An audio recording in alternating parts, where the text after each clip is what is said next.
그야말로 요즘에는 코로나19 때문에 한 번도 경험해보지 못한 현실을 우리가 겪고 있습니다. 겨울철이 되면 우리나라에서는 이 프로농구가 이제 실내 체육관에서 열리는데, 요즘에는 이 코로나19 때문에 관중이 없는 무관중 경기를 하고 있답니다. 그러니까 관중 없이 선수들끼리 이제 경기를 하는 거죠. 이제 그것을 본 한 프로농구 감독이 이런 말을 했습니다. 무관중보다는 상대팀 팬들로 관중석이 꽉 찬 게 차라리 낫습니다. 그러니까 이제 홈팀이 아니라 상대팀을 지지하는, 응원하는 사람들로 관중석이 다 차 있어요. 차라리 그게 낫지, 아무도 없는 관중석에서 시합을 하려니 맥이 빠지고 참 힘이 든다라고 하는 이야기입니다. 제가 그 얘기를 듣고 오늘 이 시간 저도 새삼스럽게 그런 생각이 좀 듭니다. 지금 제 앞에는 우리 목회자들 몇 분이 좀 보이십니다. 한 14분 정도 예배를 도와 수고하고 계십니다. 그러니 그동안 수백 명이 함께 모여서 금요일 8시가 되면 함께 모여 찬양하고 또 합심하여 기도하고 또 부족한 종이 선포하는 하나님의 말씀을 들을 수 있었다는 것이 얼마나 감사한 일인지 모르겠습니다. 먼저 그동안 이게 나와주셔서 함께 예배를 드려주시고 말씀을 들어주신 모든 성도님들께 감사의 말씀을 드립니다. 네, 조금 또 좋은 점도 있어요. 좋은 점이 뭐냐면 우리 목사님들이 오늘 찬양을 이렇게 같이 했는데 더욱더 힘이 있는 것 같아요. 또 간절함이 있는 것 같아요. 예. 그리고 몇 분의 어떤 그 분들이 또 평상시 자기가 갖고 있었던 실력을 잘 발휘하지 못했는데 이때를 대해서 함께 재능 기부하면서 열심히 하나님께 찬양하고 또 하나님의 이름을 높여드리고 있습니다. 어떤 상황 가운데서도 우리는 믿음이 있으면, 또 믿음 있는 사람들이 함께하면 이 어려운 때를 잘 이겨낼 줄 믿습니다.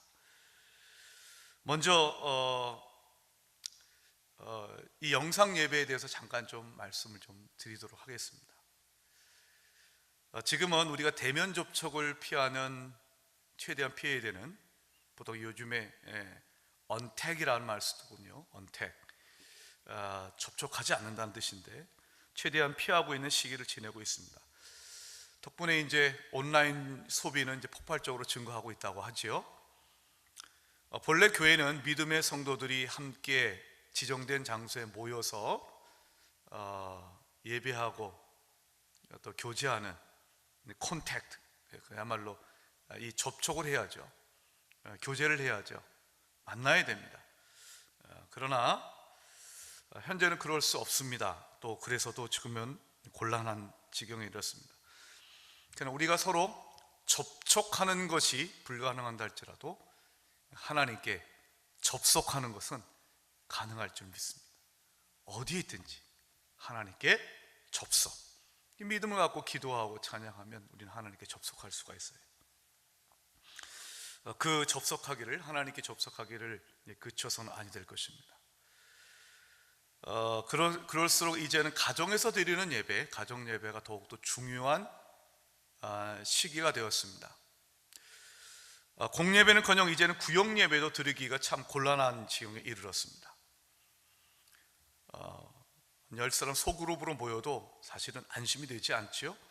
구역 예배를 드리면 어쨌든 밀접 접촉이 이루어지기 때문에 그것도 좀 불안합니다. 결국 가족은 떨어져 살 수가 없으니 가족은 같은 공간을 점유하면서 살아갈 수밖에 없기 때문에 이제는 가정 예배가 굉장히 중요해졌습니다.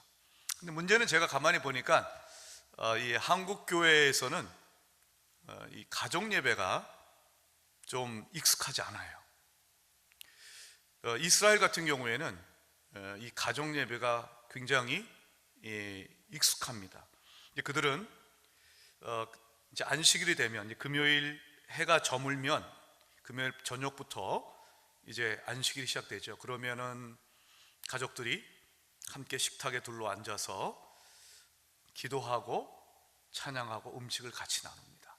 그런 게 일상화되어 있어요. 그러니까 이스라엘 사람들에게는 이 가정 예배라는 게 아주 체질화되어 있죠. 근데 한국교회 교인들은 구역 예배나 또 셀 모임, 목장 예배 뭐 이런 것들은 비교적 잘 해왔는데 이 가정 예배는 상대적으로 약하지 않나, 개인적으로 그렇게 생각해요. 그래서 이제는 그 가정 예배를 좀 강화하고 또 강조해야 될 때가 되었다라고 생각을 합니다. 그럴 수밖에 없는 상황에 이르게 되는 것이죠. 지금은 가정 예배를 훈련해야 될 때입니다. 영상으로 예배 드릴 때는 여러분 지금 현재 계신 그 자리에서 영상으로 예배 드릴 때 교회 온 것처럼 그런 마음 가지고 가셔야 됩니다. 전화가 중간에 오지 않도록 핸드폰을 꺼두시고, 또 혹시 또 부엌에 무엇을 또 끓이고 있고 뭐 이러면 중간에 또 신경 쓰이잖아요. 그런 것도 이제 다 내려놓고 다 정리하시고 온전히 예배에 집중할 수 있는 환경을 조성하시기 바랍니다. 그리고 지금 여러분들이 하시는 것처럼 TV나 핸드폰을 통해서 실시간으로 방송되고 있는 그 예배를 따라서 차근차근 따라오시면 됩니다.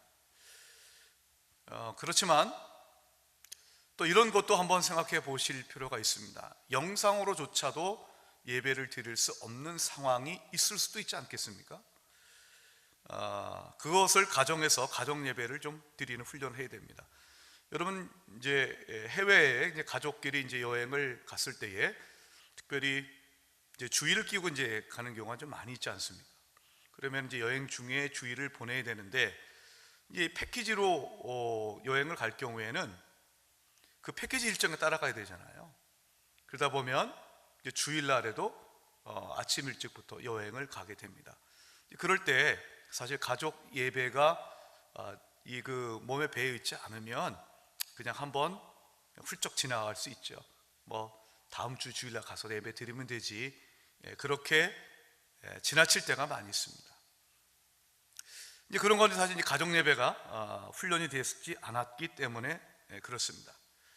그래도 이런 경우는 그냥 한번 그렇게 주일 예배를 건너뛰고 그 다음 주에 오면 되는데, 좀 더 심각한 상황이 있을 수도 있지 않겠습니까? 여러분 지금 우리가 당면하고 있는 이제 코로나19처럼 백신도 치료제도 없는 신종 바이러스가 또 나타난다면 교회에서 그래서 주일 예배를 또 주중 예배를 드릴 수 없는 상황이 생길 수도 있을 것입니다.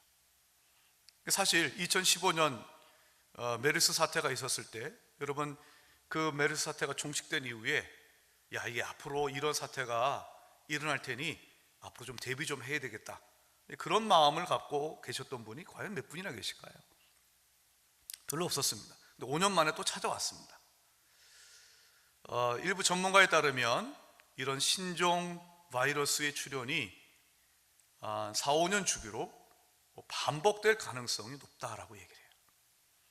또 뉴스를 보니까, 어떤 기사를 좀 보니까요, 지금 온난화 현상으로 인해서 지구가 점점 따뜻해지고 있기 때문에 우리가 흔히 영구 동토, 영원토록 얼어붙은 땅이라고 여겨졌던 그곳에 점점 날씨가 따뜻해지면서 이제 녹고 있는 거예요. 그러면서 옛날 그 고대 박테리아 또 바이러스가 다시 창궐할 수도 있다라고 얘기를 합니다. 그래서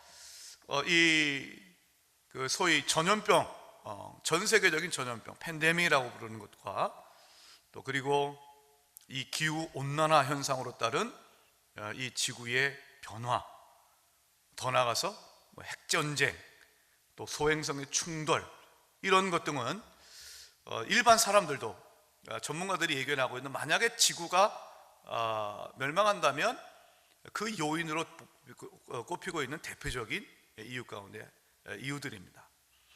제가 이렇게 좀 무시무시한 얘기를 해서 좀 기분이 언짢을 수 있으시겠지만 우리는 현실을 좀 직시할 필요가 있습니다. 5년 전에 우리가 2020년의 사태를 절대로 예견하지 못했습니다. 근데 찾아왔습니다. 5년 전보다 훨씬 더 심각한 상태로 지금 우리에게 찾아왔습니다. 그럼 앞으로 5년 후에는 어떻게 될지 우리는 아무도 알 수가 없는 것입니다. 자, 주일 공예배, 즉 주일이 되면 우리가 다 함께 교회에 나와서 모든 성도들이 하나님 앞에 정해진 예배의 순서에 따라 또 목회자의 인도에 따라 예배를 드리는 이 공예배가 너무나도 소중합니다. 우리가 지금 이렇게 흩어져 예배하지만 우리는 다시 모이기 위함입니다.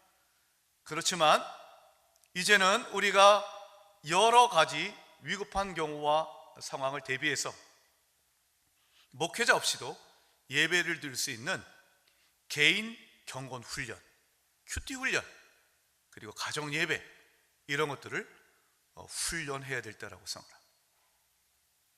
이번 기회가 저는 좀 더 각 한 사람 한 사람이 또 한 가정이 하나님 앞에 나아가는 훈련을 할 수 있는 귀한 기회가 될 수 있기를 바랍니다.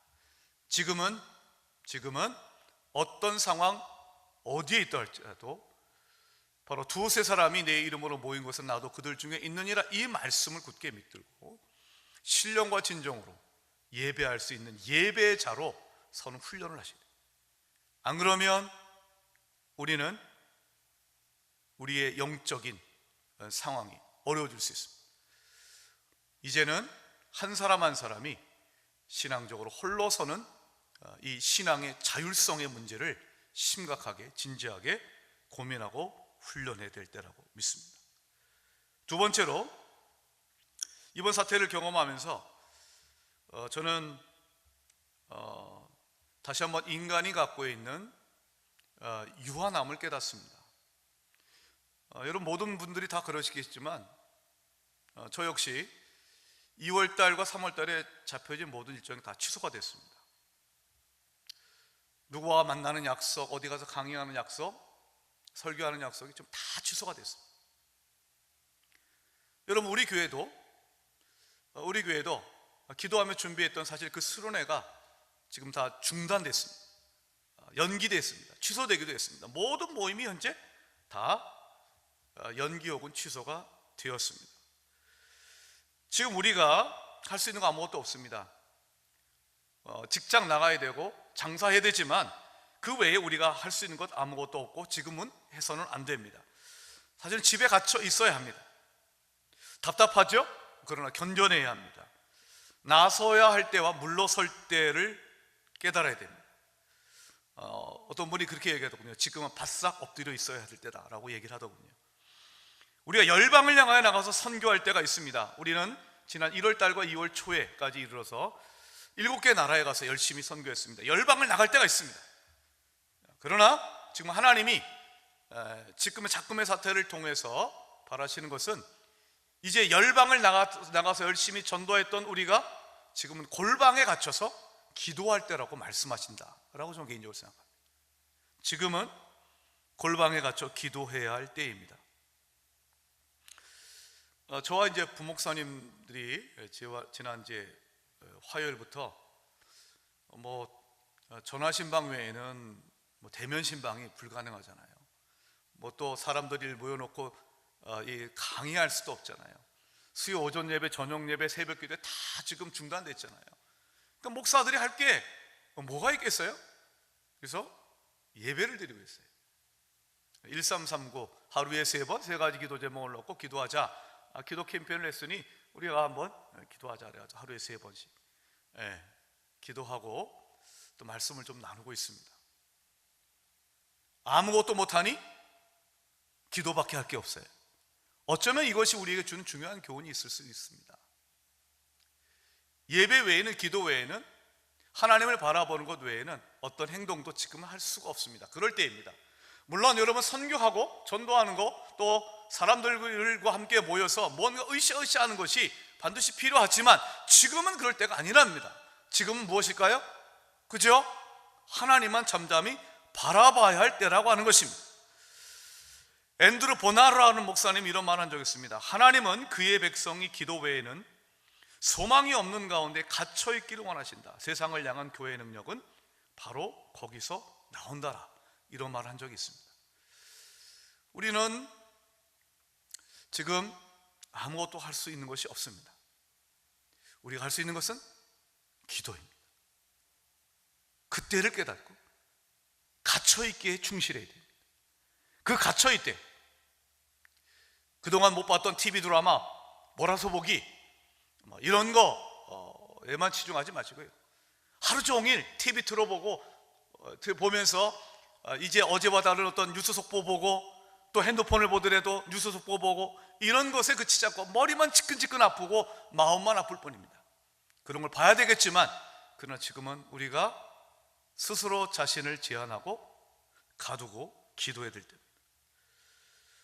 코로나19 사태가 언제 진정될지 사실 잘 모릅니다.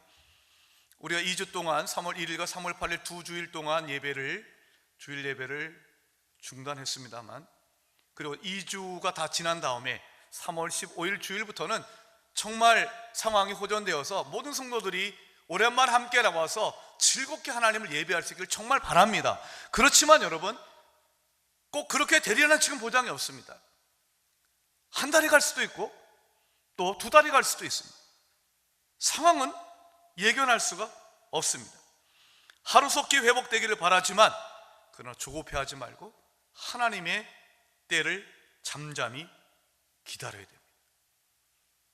기다리고 예배하면 내가 있는 그 자리가, 활동 반경이 비록 갇혀진 공간이라 할지라도 예배하는 자에게는 하나님의 임재가 있고, 하나님의 임재가 있으면 하나님의 능력도 나타나게 될 줄 믿습니다. 여러분 잘 아시는 대로 사도행전 16장을 보면 바울과 실라가 빌립보에서 전도를 하다가 이제 귀신 들려 점을 쳐주는, 예언하는 그 여종을 고쳐주었다는 이유로 그 여종의 소유주었던 사람들로부터 이제 구타를 당하죠. 린치를 당합니다. 온통 두들겨 맞고 밤에 이제 감옥에 갇힙니다. 그런데 그 밤에 여러분 바울과 실라가 기도하고 찬양하지 않습니까? 여러분, 상처는 밤이 되면 더 아픈 법입니다. 얼마나 쓰렸을까요? 근데 그들은 기도하고 찬송했습니다. 어떤 기도를 드렸는지 알 수 없습니다. 그러나 제 생각에는 하나님 빨리 나가게 해주십시오 라고 하는 기도도 아니었을 것이고, 지금 아픈 것이 빨리 낫게 해주십시오 라고 하는 그 기도도 아니었을 것입니다. 우리 찬송가에 있는 것이라면 이렇게 기도했을 것 같아요. 내 주여 뜻대로 행하시옵소서. 어떤 곳에 있다 할지라도 내 주여 뜻대로 행하시옵소서. 나는 주님의 말씀에 따라 이곳에 와서 복음을 전하고 있고 전했고, 또 내가 그 과정 가운데에 이런 어려움과 시련을 당하고 있다면 그것까지도 하나님의 섭리 가운데 있을 것이다 라고, 그런 믿음으로 그는 하나님 앞에 이때를 지나가도록 기도하기보다는 이때에 더욱더 주님 앞에 집중하기를 바랬고, 그것이 찬양으로 터져 나왔을 것이라고 저는 개인적으로 생각합니다. 즉 바울과 실라는 믿음의 사람이었기에 감옥을 찬양의 제단으로, 기도의 제단으로 바꿀 수가 있었습니다. 바울과 실라에게 있어서 감옥은 더 이상 감옥이 아니라 하나님을 찬양하는 제단이었습니다. 기도와 찬양은 감옥조차도 제단으로 만듭니다.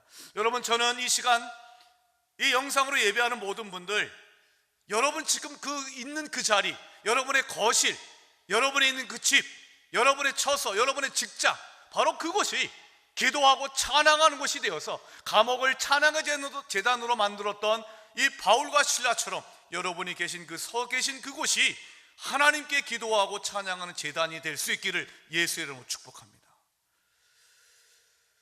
여러분, 그렇게 하나님께 기도하고 찬양하였을 때 하나님이 역사하셨잖아요. 하나님 임재하셨잖아요. 옥토를 흔드는 그런 일이 있었습니다.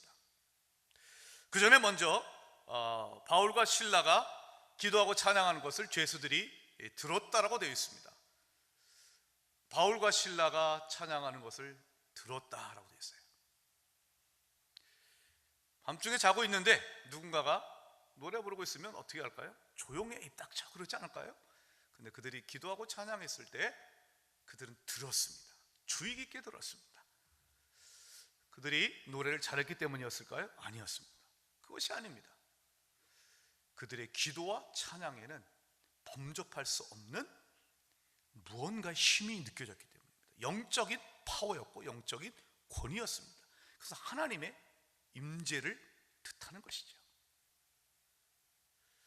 신음, 탄식, 불평이 쏟아져 나와야 할 그때 기도하고 찬양하는 바울과 실라의 모습만큼 강렬한 전도가 어디 있었을까 라는 생각을 해봅니다. 성도 여러분, 지금은 누구나 다 힘듭니다. 누구나 다 견디기 어려운, 원망하고 싶고 비난하고 싶은 시기를 보내고 있습니다. 그런데 여러분, 예수 믿는 사람은 조금 달랐으면 좋겠습니다. 다른 사람들에게 우리의 기도와 찬양이 들려지기를 원합니다. 저 사람은, 교회 다니는 사람은 이렇게 힘든 시기에도 저렇게 해맑은 미소로 기도하고 찬양하는구나.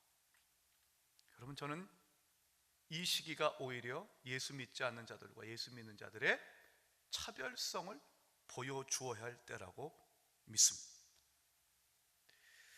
또 하나님은 옥토를 흔드셨습니다. 성경을 보면 갑자기 큰 지진이 나타나고 했습니다. 옥토가 움직이고 옥문이 열렸다고 했습니다. 모든 사람의 메인 것이 다 풀려졌다라고 얘기를 합니다. 이것은 단순한 어떤 물리적인 지진이 아니라 하나님께서 임재하는 전형적인 표현인 것입니다. 여러분, 그렇습니다. 기도하고 찬양할 때 하나님이 임재하셔서 얽매이고 있는 모든 것들, 우리를 얽어매고 있는 모든 것들이 풀려지고 갇혀뒀던 모든 것들이 열려지고 그 모든 상황의 근본이 되는 터전이 흔들리게 되는 하나님의 강력한 역사, 임재가 있게 될 것입니다. 그때가 어느 때인지 우리는 잘 알 수 없습니다. 그때가 되기까지 기도하고 찬양합시다. 각자 있는 그곳에서. 그러면 하나님이 참으로 지금의 모든 우리를 얽어매고 있는 것을 다 풀어주시고 하나님이 새롭게, 우리를 새롭게 단련하시며 우리에게 하늘의 기쁨으로 충만케 하시고 다시 이 주님의 예배당에 나와서 함께 예배드릴 수 있는 귀한 기쁨을 허락하여 주실 줄 믿습니다. 마지막으로 오늘 우리가 함께 읽었던 요한복음의 말씀을 가지고 몇 가지를 또 다시 나눠보도록 하겠습니다. 자, 오늘 말씀은 예수님이 나사로를 다시 살리는 이야기의 앞부분의 내용입니다. 나사로가 병이 들어서 시름시름 죽어가고 있었습니다. 아직 죽지 않았을 때에 그의 누이였던 마르다와 마르야가 사람을 보내죠. 그들은 베다니에 살고 있었고 아마도 거기로부터 약 하루 정도 걸어서 하루 정도 되는 거리에 있었을 우리 예수님께 사람을 보냅니다. 그 사람을 보내서 하는 말이 이것이었습니다. 오늘 말씀 3절 제가 읽어보도록 하죠. 이에 그 누이들이 예수께 사람을 보내어 이르되 주여 보시옵소서 사랑하시는 자가 병들었나이다 하니. 성경을 읽을 때는 한번 마음을 느껴보는 게 중요하죠. 주여 보시옵소서 사랑하시는 자가 병들었나이다 라고 했습니다. 저는 여기에는 예수님에 대한 야속함, 이런 것 등이, 안타까움, 이런 것 등이 배어있다라고 느껴집니다. 주여 보십시오. 이게 어떻게 된 일입니까? 아니, 주님이 사랑하시는 사람입니다. 주님은 나사로를 사랑하시지 않습니까? 주님 나사로를 사랑하시는데 어떻게 주님이 사랑하시는 사람이 이 병들어 이렇게 시름시름 죽어갈 수 있습니까? 라고 하는 것에 대한, 예수님에 대한 좀 아쉬움과 야속함을 표현하는 말 같아요. 여러분, 예수님이 사랑하시는 자가 병이 들었습니다. 이걸 어떻게 우리가 이해하고 받아들여야 될까요? 예수님은 누군가를 사랑하시는, 사랑이 많으시는 분인데 그 사랑하는 사람을 지켜줄 능력이 없기 때문에 주께서 사랑하시는 자도 병들었을까요? 우리 인간들은 그럴 수가 있습니다. 얼마 전에 참 안타까운 그 뉴스를 접하게 됐습니다. 아마 여러분들도 그 뉴스를 들으셨을 것이라고 생각이 되는데, 지금 중국 우한에서 있었던 일입니다. 최근에 양위안 윈이라고 하는 이름의 51세 남성이 자신이 이제 감염된 것을 이제 알게 된 거예요. 그래서 이제 병원에 가가지고 치료를 좀 받으려고 갔는데, 병원에 가는 곳마다 코로나19 환자들로 가득 차 있어요. 그러니까 자기를 받아줄 병원이 없어요. 병상이 없기 때문이죠. 자, 그런데 여러분, 이분이 고민이 됐나 봐요. 자, 내가 지금 병원에 들어가서 이 치료를 받아야 되는데 나를 받아줄 만한 이 그 병원이 없는 거예요. 그러다니 집으로 돌아가자니 어떤 고민이 생기냐면, 집에 들어갔다가 집에 있는 가족마저 감염시킬까 봐 우려가 되는 거예요. 그래서 그분이 유서를 썼습니다. 유서를 남기고 그는 집으로 들어가지 않습니다. 그 유서를 읽게 된 딸이 울면서 이 중국의 트위터라고 할 수 있는 그곳에 아버지를 찾습니다라는 제목으로 사연을 올립니다. 하지만 중국 당국은 그 양씨 아버지를 찾는 것을 돕기는커녕 그 딸에게 당장 게시물을 삭제하라고 요구했습니다.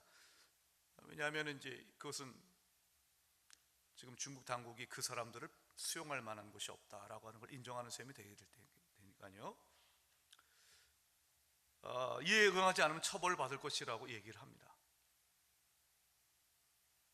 결국 협박 때문에 그 게시물을 내렸습니다. 그리고 며칠 후에 아버지는 차가운 시신으로 발견되었습니다. 5일 만에. 이런 얘기를 들으면서 참 가족을 위한 아버지의 그 사랑이 가슴 아픕니다. 그렇습니다. 사람은 사랑하지만 지켜줄 능력이 없을 때가 있습니다. 그럼 예수님도 지금 그런 이유인 것입니까? 아닙니다. 예수님이 사랑하시지만 능력이 없어서 지켜주시지 못했기 때문이 아닙니다. 그러면 예수님이 우리를 사랑한다는 말이 거짓이기 때문인가? 그런 것도 아닐 것입니다. 왜냐하면 예수님은 요한복음 13장 1절을 보면 이런 말씀이 있습니다. 세상에 있는 자기 사람들을 사랑하시되 끝까지 사랑하시니라 라고 되어 있습니다. 자, 영상으로 예배 드리고 있는 모든 분들, 우리 저를 한번 따라 하셨으면 좋겠습니다. 세상에 있는 자기 사람들을 사랑하시되 끝까지 사랑하시니라. 예수님은 끝까지 사랑하시는 거예요. 끝까지 자기 사람들을 끝까지 사랑하세요. 그들이 세상에 있기 때문에 그렇습니다. 여러분, 예수님께 문제가 있는 것이 아니라, 예수님에게 능력이 없거나 사랑이 거짓된 것이 아니라 우리가 이 땅에 살고 있는 것이 문제 있는 것입니다. 예수님이 사랑하시는 자라 할지라도 그 예수님이 사랑하시는 자는 죄가 지배하고 있는 이 땅에서 살고 있습니다. 죄 아래에 있습니다. 여러분, 만약에 요즘에 제일 살고 싶은 나라가 어디냐라고 물은다면 여러분 어디라고 말씀하시겠습니까? 어디에서 살고 싶으세요? 어떤 나라가 제일 좋으세요? 라고 얘기하면 예전에는 여러 가지 얘기를 했겠죠.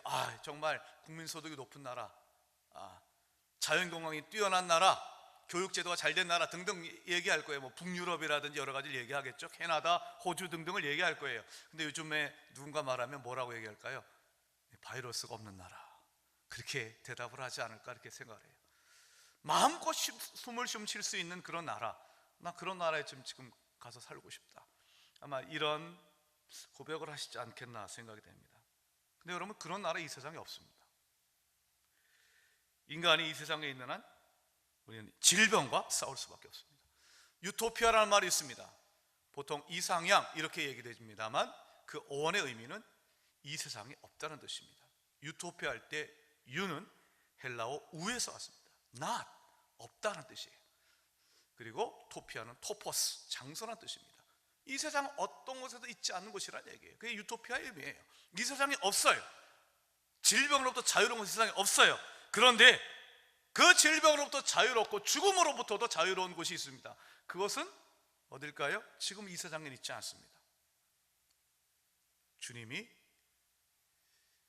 마지막 때에 이루신 새하늘과 새 땅, 요즘에 그렇게 우리나라에서 잘 알려진 신천지의 원래만 새하늘과 새 땅, 새하늘과 새 땅은 더 이상 질병과 죽음조차도 있지 않을 것입니다. 계시록 21장 4절의 말씀, 모든 눈물을 그 눈에서 닦아주시니 다시는 사망이 없고 애통하는 것이나 곡하는 것이나 아픈 것이 다시 있지 아니하리니 처음 것들이 다 지나갔음이로라. 주님 말씀하셨습니다. 새하늘과 새 땅에는 무엇이 없는가? 사망, 애통, 곡하는 것, 그리고 아픈 것이 있지 않다고 했습니다. 그것은 새하늘과 새 땅에서만 이루어지는 것입니다. 만물을 새롭게 하시는 하나님에 의해서만 가능한 것입니다. 그런데 여러분, 이 네 가지, 사망, 아픈 것, 곡하는 것, 그리고 이 애통해하는 이 모든 것들을 이 계시록 21장 4절은 뭐라고 하냐면 처음 것들이라고 합니다. 처음 것들. 이 세상은 처음 것들입니다. 죄악에 오염된 것들입니다. 그러나 하나님이 지금 이 순간 예수 그리스도 안에서, 그리스도 예수 안에 있는 자들에게 새 것을 허락하셨고 그리스도 예수 안에 있는 자들에게 새로운 소망을 주신 줄 믿습니다. 그 새로운 소망을 주신 예수 그리스도 안에 있으면 이전 것은 지나가고 새 것이 되었도다. 우리의 삶이 주님 안에서 참된 기쁨과 소망을 갖게 될 것입니다. 사랑하는 여러분, 이제 우리의 상황이 이럴수록 더욱더 우리 가운데 천국에 대한 소망, 새하늘과 새 땅을 이루시는 하나님에 대한 귀한 열망으로 가득 찰 수 있길 바랍니다. 이 세상에 소망을 두는 것이 아니라 이 세상을 지나가는 나그네의 힘을 깨닫고 하나님의 나라를 바라보고 새하늘과 새 땅을 이루시는 하나님만 의지하는 우리 모두가 될 수 있길 진심으로 바랍니다. 오늘 말씀 4절을 보겠습니다. 4절 말씀 보시면, 예수께서 들으시고 이르시되 이 병은 죽을 병이 아니라 하나님의 영광을 위하며 하나님의 아들이 이로 말미암아 영광을 받게 하려 함이라 하시더라 라고 말씀하셨습니다. 죽을 병이 아니다 라고 되어 있습니다. 그러나 잠시 후에 나사로 죽습니다. 그렇지만 우리 예수님은 죽은 나사로를 나흘 만에 다시 살리시죠. 죽었지만 그러나 다시 살리심으로 그의 병이 죽을 병이 아니라고 말씀하시는 것입니다. 근데 왜 예수님은 그렇게 나사로가 병에 걸리게 하셨고 심지어는 죽게 나흘 동안 죽도록 두셨을까요? 그것은 조금 전에 말씀드린 대로 예수님의 능력의 부족함이나 사랑의 결핍 때문이 아니라 오늘 말씀 4절을 보면 하나님의 영광을 위함이라고 했습니다. 그 하나님의 영광은 하나님의 아들이 이로 말미암아 영광을 받게 하려 함이라 라고 말씀하세요. 여러분, 하나님의 영광이 뭘까요? 하나님의 영광은요, 하나님의 살아계심이 가장 극명하게 나타날 때 하나님의 영광이란 말씀입니다. 하나님이 임재하는 곳, 하나님이 나타나는 곳에는 바로 하나님의 영광이 나타나고요, 하나님의 살아계심이 증거가 됩니다. 여러분, 바로 그 예수 그리스도, 바로 하나님께서 하나님의 영광을 위한 것이라는 말, 하나님의 아들이신 예수 그리스도께서 영광을 받으신다라고 하는 그 사실은 바로 예수님의 이 사건을 통해 하나님의 살아계심을 증거하고 당신이 하나님 아버지께서 보내신 하나님의 아들이요 진정한 생명이심을 세상의 사람들이, 제자까지 포함해서 이 땅의 사람들이 믿게 하려 하는 것입니다. 그렇습니다. 여러분, 하나님의 영광이 나타나는 목적은 우리로 믿게 하려 합니다. 그래서 오늘 말씀 15절에 보면 이런 말씀이 있습니다. 내가 거기 있지 아니하는 것을 너희를 위하여 기뻐하노니 이는 너희로 믿게 하려 함이라. 너희로 믿게 하려 함이라. 너희로 믿게 하려 함이라. 여러분, 우리 하나님께서 우리에게 정말 믿음을 가졌으면 좋겠다, 우리에게 정말로 가장 필요한 것은 하나님에 대한 절대적인 믿음, 신뢰라는 것을 보여주기 위해서 어떤 일을 벌이셨는가? 여러분, 예수님께서는 바로 이 나사로가, 예수님께서 사랑하셨던 그 나사로가 아파서 시름시름 죽어갈 때에도 예수님은 가지 않으셨습니다. 그리고 마침내 죽게 내버려 두셨고, 그리고 나흘 동안 저 죽음의 동굴에 있게 하셨습니다. 그 이유는 무엇인가 하면, 완전히 사람들이 도무지 이 나사로는 절대로 살아날 수 없다라고 하는 모든 절망의 한복판에 두게 하셨습니다. 그러나 그 절망을 예수님은 그대로 내버려 두지 아니하시고, 생명이신 예수님이 그 나사로를 나흘 만에 다시 살리심으로 말미암아 그것을 본 사람들이 믿게 하셨습니다. 여러분, 예수님께서 때때로 우리에게 주시는 고난과 아픔이 있습니다. 근데 여러분, 그 모든 것들이 궁극적인 목적은 무엇인가? 그걸 통하여 하나님이 영광 받으시는 것인데, 하나님은 영광 받으시고 우리는 그 하나님의 영광, 살아계심이 나타나므로 우리의 믿음이 생겨나는 것입니다. 안 믿던 사람들이 믿게 되는 것이고, 예수를 믿으나마나하게 살아갔던 사람들이 진정한 믿음이 무엇인가를 갖게 하시기 위해서 예수님은 그러한 극한의 절망과 아픔도 때로 허락하십니다. 여러분, 그렇게 사랑하시는 자를 죽음에 이르기까지 하시고, 그리고 다시 살리셨던 그 예수님의 역사가 하나님 아버지와 하나님 아들 예수 그리스도 사이에서 일어나신 것을 여러분 아시지 않습니까? 여러분, 하나님 아버지께서 우리를 얼마나 사랑하시는지, 그런데 우리가 믿지 않았어요. 우리 하나님을 대적했어요.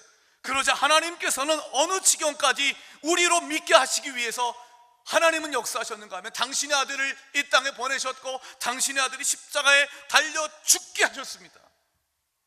죽게 하셨습니다. 하나님의 아들이 죽게 하셨습니다. 절망입니다. 아무것도 할 수 없어요. 그러나 하나님은 3일 만에 다시금 당신의 아들을 죽은 자 가운데서 살리셨습니다. 십자가 부활, 십자가의 죽음과 부활, 그 역사는 우리가 예수 믿고 그것을 보고 십자가와 부활이 아니고서는 도무지 우리가 믿음의 사람이 될 수 없기 때문에, 당신의 사랑하시는 자 아들을 십자가에 죽게 하셨고, 그리고 성령의 능력으로, 생명의 영이신 성령으로, 이 능력으로 다시 살리셨던 것입니다. 십자가 부활이 아니면 우리는 믿을 수 없고, 십자가와 부활만이 우리로 하나님을 믿게 할 수 있습니다. 사랑하는 여러분, 우리 너무나도 어렵고 힘든 시기를 지내고 있습니다.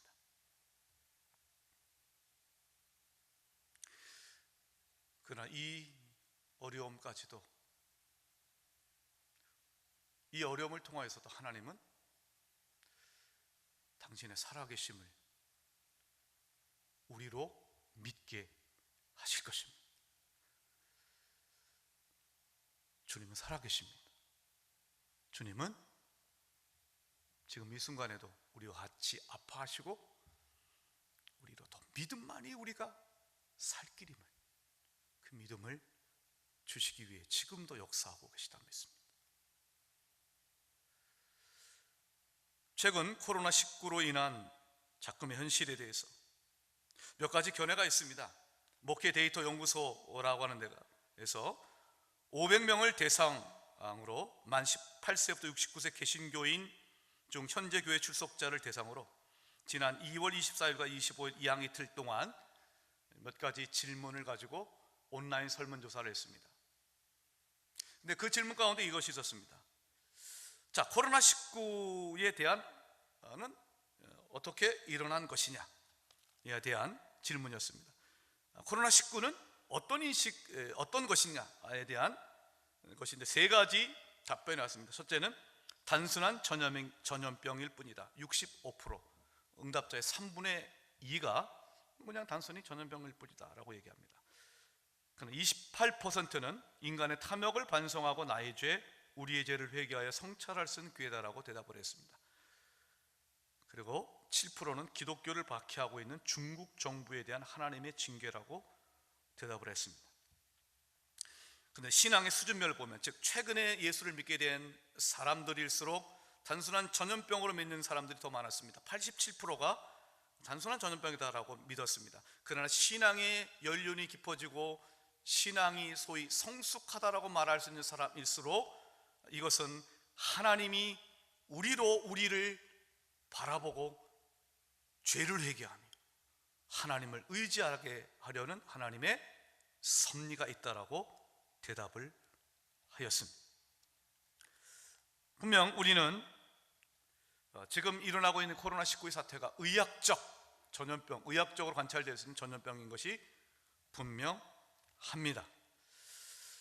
그러나 여러분, 이 전염병에 대해서 분명히 이것이 의학적으로 규명될 수 있고 규명되어야 되고 의학적 처방과 또 치료제와 백신이 나와야 되는 것이 또 마땅하지만, 그러나 이것을 통해서 우리에게 주시는 귀한 교훈을 깨달아야 됩니다. 여러분, 이때를 그냥 지나가 보내시면 안 됩니다. 누가 얘기합니다. 이 또한 지나가리라 얘기합니다. 지나가겠지요? 언젠가는 지나갈 것입니다. 그러나 그냥 지나 보내서는 안 됩니다. 우리가 지금 이 순간에 해야 될 것은 무엇인가? 왜 하나님이 이러한 일들을 우리로 겪게 하시는가를 보아야 되는 것입니다. 하나님은 이러한 사건까지도 하나님의 섭리가 있음을 깨닫고 우리가 하나님의 앞에 지었던 모든 죄를 낱낱이 다시 한번 바라보면서 바로 우리로 하여금 예수 그리스도를 더욱더 믿게 하라는 하나님의 호소요, 하나님의 철교일 것입니다. 저는 오늘 우리가 이러한 사태를 맞이해서 다시 한번 십자가 앞에 나가길 원합니다. 그럼 믿음의 사람이 될 것을 기도하는 우리가 될 수 있길 바랍니다. 하나님은 살아계십니다. 그리고 우리로 그 믿음만 있으면 우리가 굳굳하게 이겨내고 또 하나님의 그 선하신 뜻을 분별하여서 이 때를 슬기롭고 지혜롭고 가장 믿는 자답게 보낼 수 있게 하실 것입니다. 하나님의 축복과 함께 하심, 은혜가 여러분 가운데 함께 하시길 주의 이름으로 축원합니다.